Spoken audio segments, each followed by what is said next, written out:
Welcome back to Private Practice Blueprint. I'm Lauren Spalding, and if you're new here, this is a podcast for mental health entrepreneurs where we talk business skills, clinical skills, and mental health. And welcome to today's episode where I wanted to spend a little bit of time talking about marketing and how you can ensure that you're getting signups for the products and services that you are creating.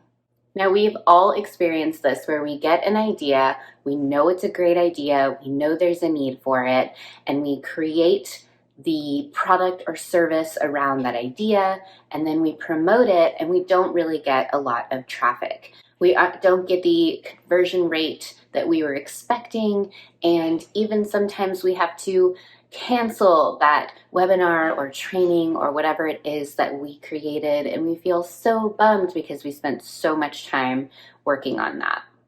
So why is it that some people are able to fill up their calendar or fill up their webinar and sell out right away and others aren't? It's not because the other person had a better idea. It's not because you did something wrong. It all comes down to your marketing plan. When your potential buyers are looking at what you offer, they aren't just looking at the logistics of it and what it is that you are presenting to them. They are also looking to see their own needs within that offer. So even though that you know there is high demand for this or a real need for this product or service that you are providing, you have to take some time to really spell that out for your potential buyers. Just because you assume they know what their issue is or what their goal is doesn't mean that you shouldn't be crystal clear in your marketing on that issue that is bringing them to your product or services. You also want to make sure that you are clearly stating the solution it is that you are going to bring them to. You don't just want to state that you understand what their goal is, but you also want to state how your product or services specifically are going to get them to that goal. You want to make sure that you are not communicating this to a general audience either, but instead you are communicating it to that ideal client who's going to get the most out of your product and services. Because if you're speaking to the masses, you're actually speaking to no one. But if you really hone in on who it is exactly that you're helping and you communicate your marketing to that specific person, you are actually going to find a better conversion rate. Because again, that potential client is looking to be seen in your marketing. They're not just looking for general help. They're looking for someone who can exactly meet their needs. And so you want to make sure that you are conveying that within your marketing strategy. Now that's going to get the traffic to your website. That's going to get the potential clients interested in looking into your services. But what's going to get them to actually sign up and what's going to get them to actually reach out?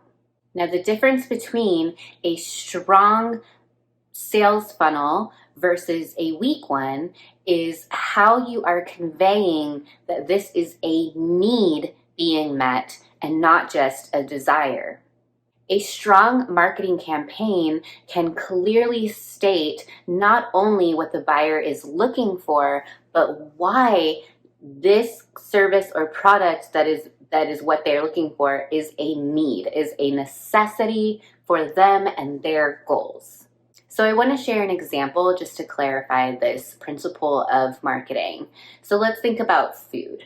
When we think about food needs, we tend to lean towards thinking about our health, about providing food for us and our family. It is necessary for us to eat throughout the day. So companies like grocery stores are going to likely lean into that as far as their marketing. They don't really have to reach far to convey the necessity of their products. You have to eat, you have to have groceries in your house.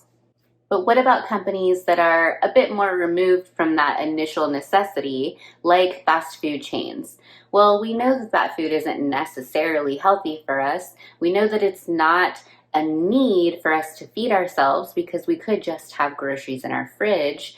And yet these fast food chains have been able to establish themselves and grow into these multi-billion-dollar franchises. And that's because their marketing campaign focused on a different need for their audience.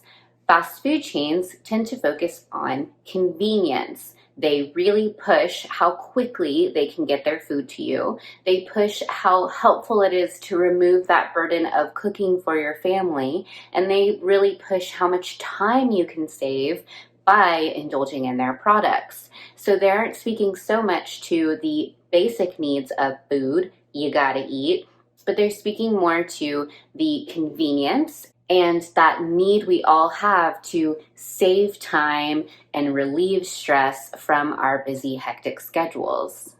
They also have marketing campaigns where they're pushing how cheap their food is.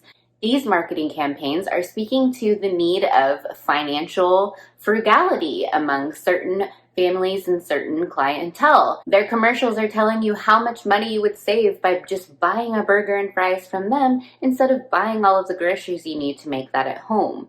So even though on the surface level, the product that these companies are creating isn't a bare necessity for the community around them, they still were able to establish the necessity of their products to the people that they are serving by honing in on other needs that their company can meet for their potential clients.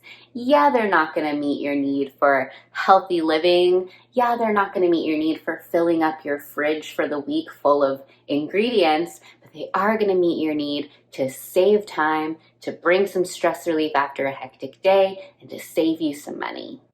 Even though mental health is slowly destigmatizing more and more, we still do feel pressure to establish our value as a therapist, as a private practice, and as a course creator. We want to show how we stand out in the mental health field, and we still do feel this pressure to establish why mental health is necessary and not a luxury. We still are fighting that stigma. And so when we think about marketing our services or our products around our private practice, we might notice that we are fighting our own imposter syndrome. Do I really bring value? Is this really a need? And if we think about it even for a moment, we know the answer is yes. Mental health is everything. Mental health establishes how we experience life. And we know that what we are doing is helpful. We are providing really important services. So the issue is not that you are not necessary to the mental health field or you are not necessary to someone's overall goals in life. The issue is establishing your brand message around that, creating a really strong marketing strategy to convey the importance of the product or service that you've created. So when you are thinking about your marketing strategy around promoting your new private practice or promoting your new course, consider doing market research to ensure that your marketing is conveying necessity, not just luxury. Make sure you are thinking about the needs that you are providing to your potential clientele. And that could be the therapeutic goals that are bringing them to you. It also could be other needs, like, is your course super affordable? Are your therapy services super convenient? What is it that you could be meeting for your clients that is in addition to the therapy services that you offer? And when you can really establish this within your brand messaging, you are going to see not only more traffic to your website and more people interested in what you're providing, but you're going to see that higher conversion rate and you're going to see people really interested in what it is that you are providing. Now, it is important to note that a strong marketing strategy doesn't always necessarily mean immediate results. It does take time to build a brand and to build demand around a product or service. So make sure that you are considering that. You're considering the timeline around your marketing strategy. Now, of course, if you are promoting a new private practice, there are other ways where you can speed up the marketing process a little bit more to get clients on your calendar. But when we're talking about long-term growth, when we're talking about sustainability for a business, do note that branding does take time, and establishing strong branding takes some time as well. So trust yourself as you go down this marketing journey as a business owner. Now, marketing skills are not something that we were properly trained in our graduate program. So if you are looking to improve your marketing strategies, be sure to check out the Collective Practice membership. You can visit my website to find more information on that and how I can support you as a business owner. And be sure to rate, review, and subscribe. It's free, and it's the easiest way to support this podcast and help it reach even more people. And share today's episode with a friend, a colleague, or anyone who could benefit from today's information. Be sure to follow me on my other social medias, where I post even more free content for mental health entrepreneurs. And I'll look forward to seeing you in the next one. Bye.